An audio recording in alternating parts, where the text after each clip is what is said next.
Real Madrid were the world's first super club. As football boomed, they expanded the game's horizons, winning the newly launched European Cup 5 times in a row from 1956 and again in 1966. After decades of underachievement, the club relived those glory years as the 20th century gave way to the 21st. With some of the game's best players attracted to the Spanish capital, Real Madrid were European champions 3 more times, and sport became entwined with show business.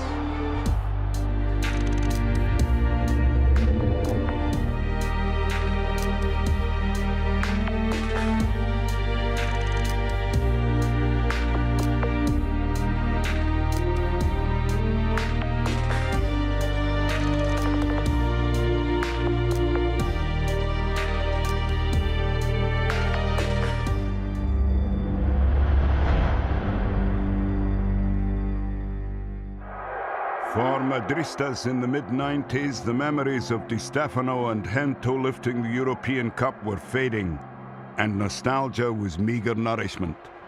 For nearly 30 years, some exceptional players and managers had failed to deliver European football's greatest prize.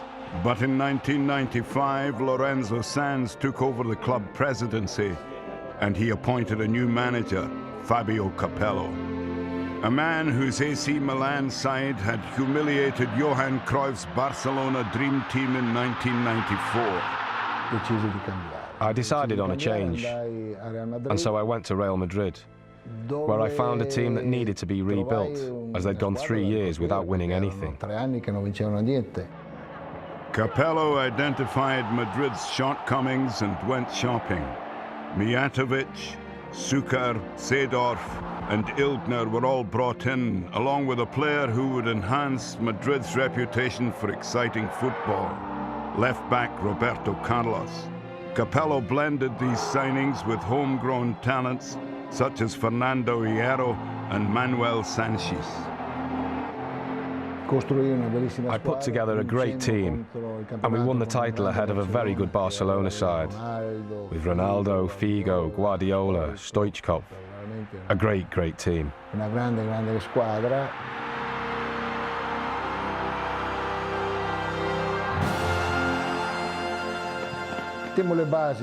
That Madrid side went on to win a great deal over the next few years, and most of that team were players chosen by me. Capello, he was able to adapt immediately to the Spanish spirit. I think that his time in Madrid changed him more than any other experience.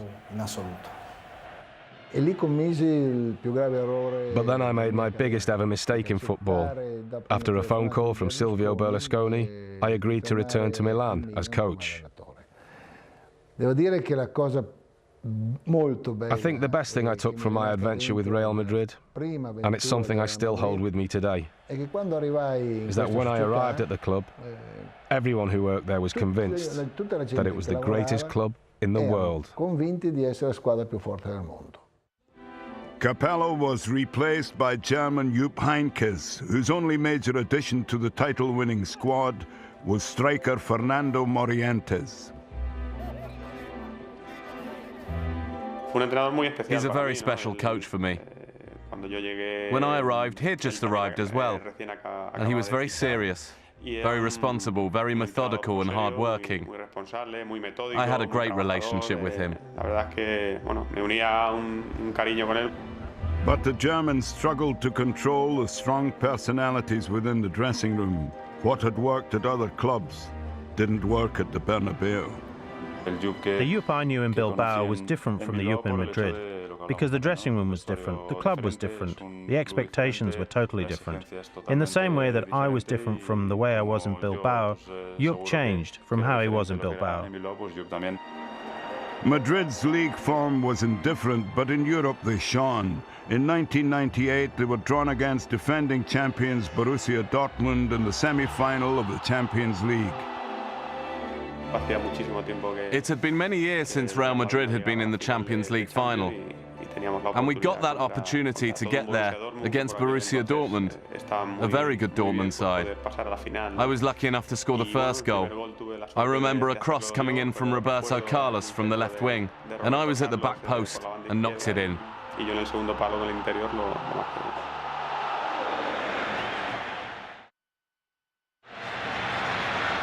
The self-proclaimed greatest club in the world had been trading on past glories for far too long.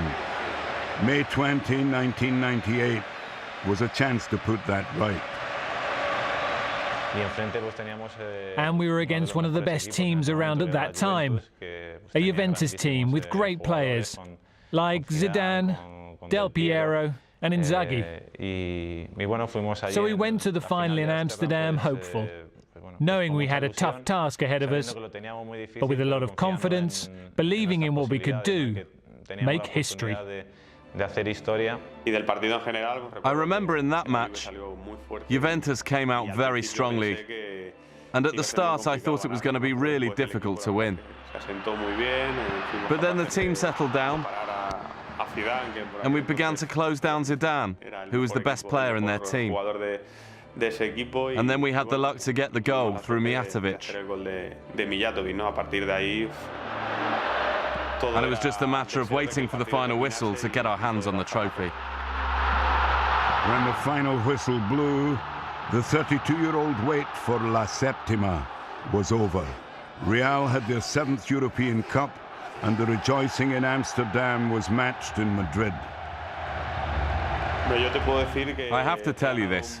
I've been very lucky to have won a lot of things with Real Madrid and with other clubs, but I've never had those feelings that I had when I won that first Champions League with Real Madrid.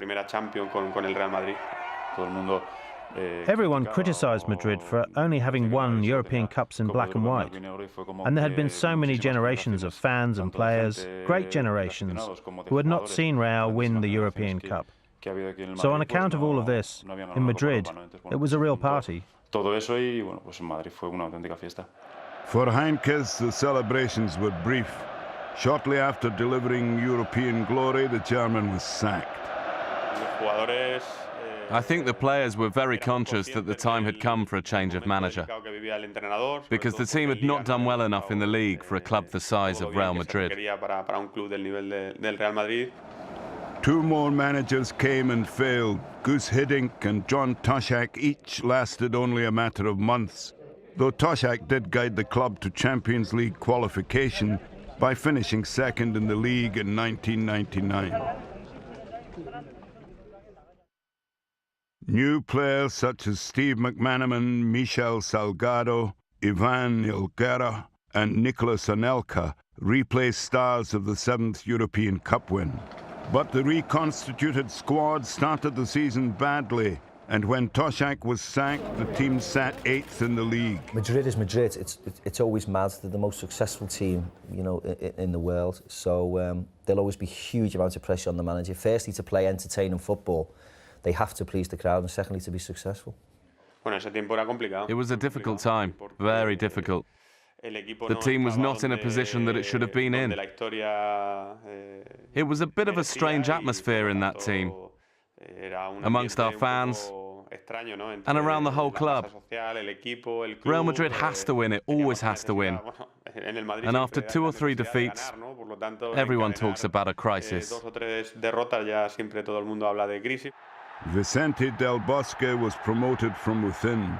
He was already a club legend, having played more than 300 games for Real. Well, it's fair to say it wasn't an ideal situation. I believe very much in good relations, but this was a turbulent time, a difficult time, and results add to the bad feeling. In November '99, when we took over from Toshak, things weren't that great at all, in terms of the directors and the management. Replacing Toshak in November 1999, he oversaw Madrid's worst home defeat in 25 years, a 5-1 drubbing by Zaragoza. It just wasn't logical that they should score 5 goals against us at home. Our morale was at an all-time low then. We'd come from 2 years of managerial changes and things not being right at the club. Vicente, he returned things to normal. We didn't improve immediately. We didn't do well in the league, but we prepared well for the Champions League, and we did well in that competition. The quarter-final once again saw Real meet the holders, this time Manchester United. It was a Manchester United team from their greatest era, with Giggs, Cole, Beckham. A great team, an extraordinary team. We played a great game here and drew 0-0, but then over there we were able to win 3-2. It was a fantastic match. Raúl and Redondo led the way as Madrid silenced Old Trafford.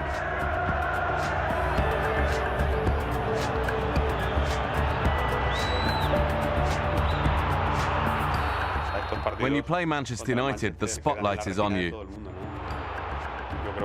I think that if you ask any Madrista about that game, then they will tell you it was something special.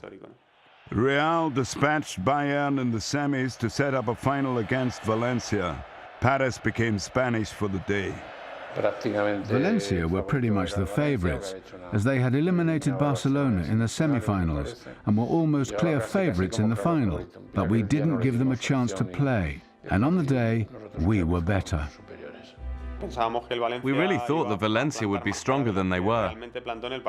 In all honesty, it turned out to be a lot easier than everyone thought. When you score the first goal in a final, this releases a bit of the tension, and you become more confident in what you're doing.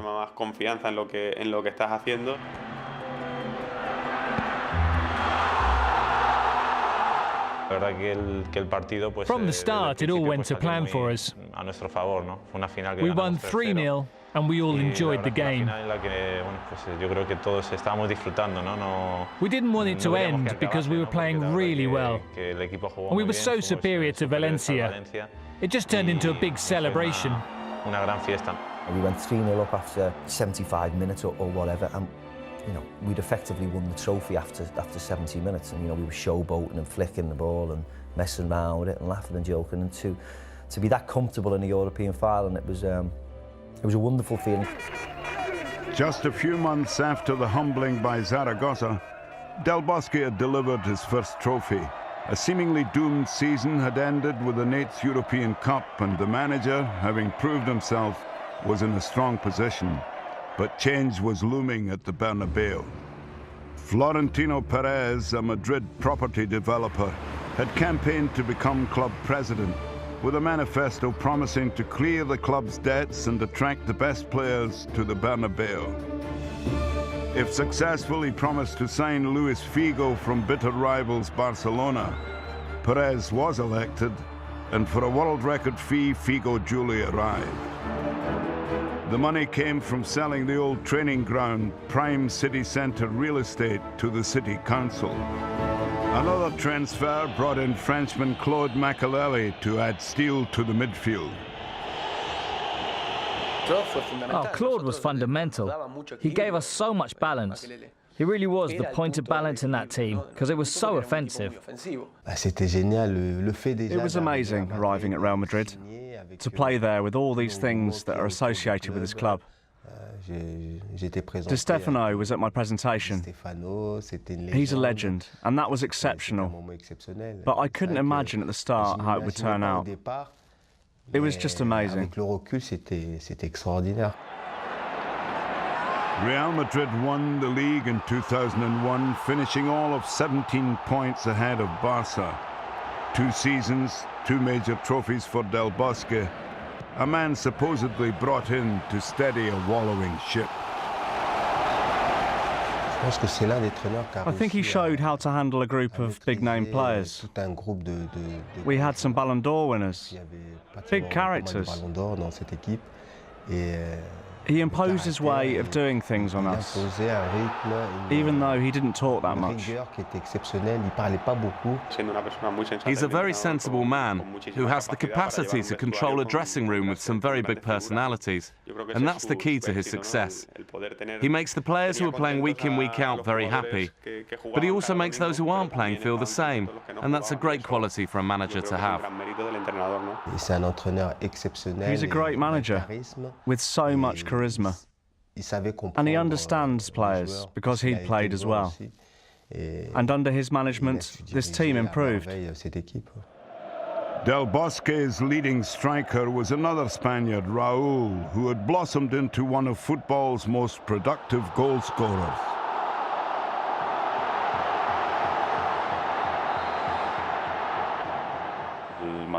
Madridismo. He is the personification of Madrid's spirit.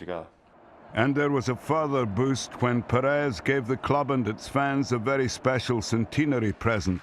In the summer of 2001, the world record transfer fee was once again broken as Real Madrid's latest signing was unveiled, Zinedine Zidane. It's difficult for anyone who joins Madrid. Zidane had the same thing.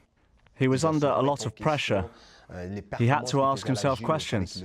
He had to replicate the way he'd played at Juventus, but this time at Madrid. Whatever you'd achieved in the past doesn't count. You had to do it again at Real Madrid. The president's dream of allying Galacticos to homegrown talent was taking shape, though not everything ran smoothly. Zidane struggled with injuries and with his form, and an inconsistent team could finish only third in the league. But again, the club excelled in Europe. In the quarter-finals against Bayern, Real were behind 2-1 after the first leg, but rallied at the Bernabéu. Goals from Elguera and Guti were decisive. The semi-final draw was dramatic. Real were pitched against their fiercest rivals, Barcelona. If Madrid were to finish their centenary season in glory, they would have to do it the hard way. Well, every Champions League match is special because you're trying to become the best team in Europe. But to be thrown into this battle, to have the chance of getting to a final against such a huge club in our country, and then add to that the rivalry between Barcelona and Real Madrid in the context of a Champions League semi-final, well, you need a lot of guts to handle the pressure in a match like that. We won 2-0, and that gave us that little bit of breathing space in the Champions League, you know, because we had them in the semi-final of the Champions League, so to take them back to our place with a 2-0 lead was, you know, the tie was effectively won then. At the Nou Camp, Zidane showed his class and repaid at least some of his fee in opening the scoring. Steve McManaman added a second. It was the first time he'd won there in a long, long time, and I didn't realise, as much as I was very happy that we won the first leg 2-0, in the dressing room afterwards, the Spanish players, the Spanish Madrid players in particular, were going crazy, you know, with happiness. That happiness was compounded in the second leg as the Bernabéu toasted Raúl's strike. Another final awaited. Hampden Park, Glasgow, a fitting venue, the scene of Real Madrid's greatest match, the historic 7-3 destruction of Eintracht Frankfurt in 1960, a display that stunned the world and set the benchmark for all other football clubs. In club terms, it is the highest level, and we enjoyed it a lot. Real Madrid have won it 9 times, and I believe it's the club's favourite competition. It's true to say that we concentrated on that competition, and that it is the hardest to win in terms of the level of football. And we were there to win it, and it's true that it was a great game up in Glasgow.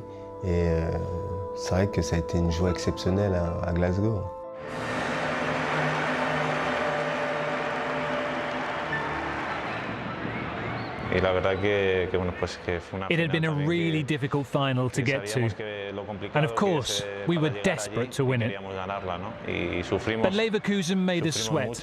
It was a really hard game, and they had lots of chances.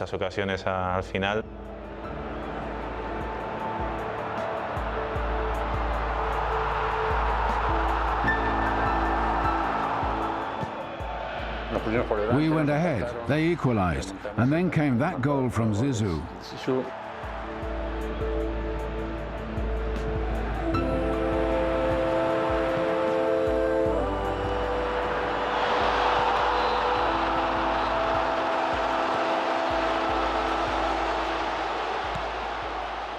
And then Zidane hooked in this left-footed volley, and everyone remembers this goal. Because without doubt, it's the best goal ever scored in the Champions League.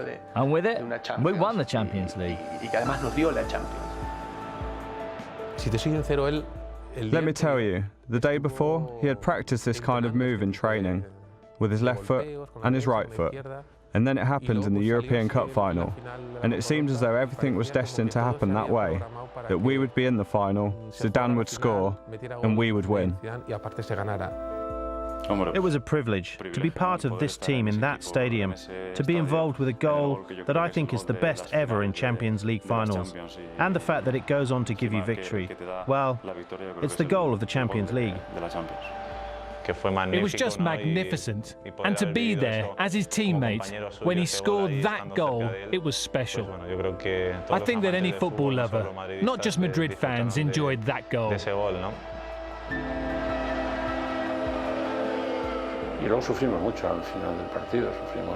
At the end of the match, we suffered a lot because of the 7 minutes that the referee added on. It seemed like an eternity, but also we showed courage to defend. And obviously the performance of Iker was singled out at the end of the match, but the whole team performed well. Substitute goalkeeper Iker Casillas kept Leverkusen at bay with a string of fine saves, and Madrid's Galacticos had won the club a 9th European Cup.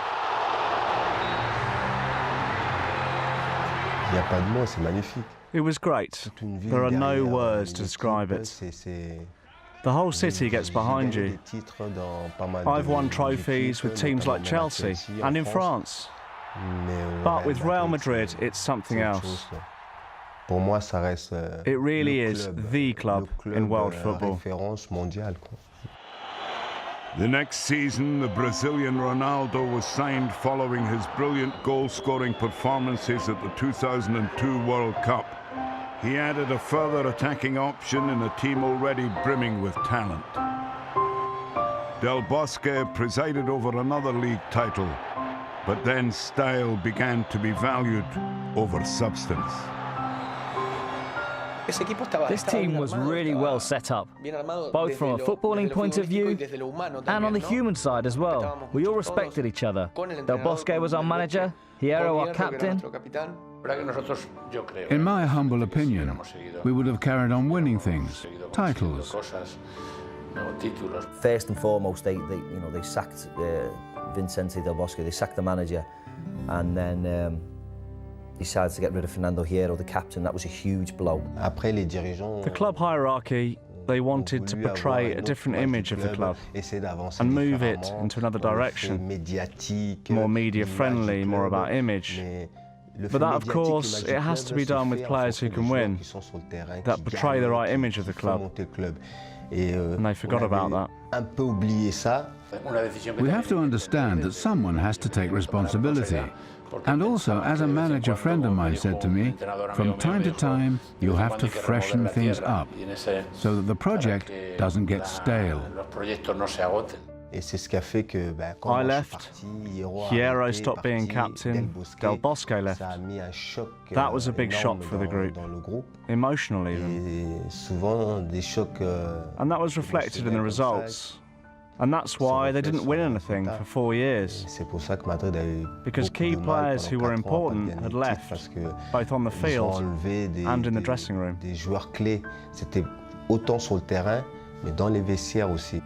We'd won the European Cup without the so-called Galacticos, if you know what I mean. But also, you know, we had Galacticos in the team. We had the Roberto Carlos in the team, and Raul were in the team. So, you know, for the first couple of years, they were not Galacticos. And then as soon as the new president came over, he decided to coin this phrase.